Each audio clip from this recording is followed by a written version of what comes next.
Dans l'auberge Hope de Kigali, tout est prêt pour accueillir le premier groupe de demandeurs d'asile envoyés au Rwanda par le Royaume-Uni. Le 14 juin, environ 50 migrants devraient arriver sur le territoire et pourront se loger dans l'auberge d'Ismaël Bakina.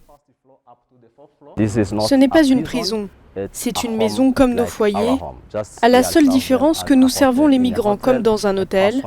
Dans un hôtel, une personne est libre de faire tout ce qu'elle veut, donc ils pourront aller et venir sans problème.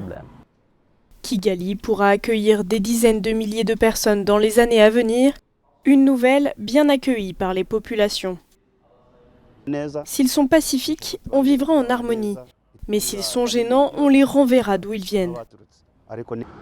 Le Rwanda est un bon pays qui aime les Rwandais et les étrangers et on accueille chaleureusement les migrants. Leurs résidences ont été préparées et ils seront en sécurité. On est heureux car d'autres personnes sont venues trouver refuge ici. Le Rwanda est reconnu pour son hospitalité. Le Royaume-Uni versera jusqu'à 144 millions d'euros au Rwanda en échange d'une intégration des migrants dans les communautés à travers le pays, a déclaré Kigali.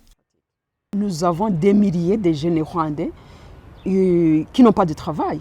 Alors si vous n'arrivez pas à trouver le travail à vos propres populations, à vos jeunes, si la jeunesse rwandaise n'a pas de travail, alors comment le gouvernement peut promettre d'offrir du travail aux réfugiés, à ces réfugiés qui vont venir au Rwanda?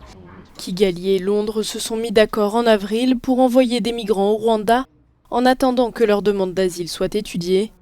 Depuis cette annonce, les Nations Unies et diverses personnalités de l'opposition ont alerté sur cet accord, qualifié d'inhumain par des groupes de défense des droits.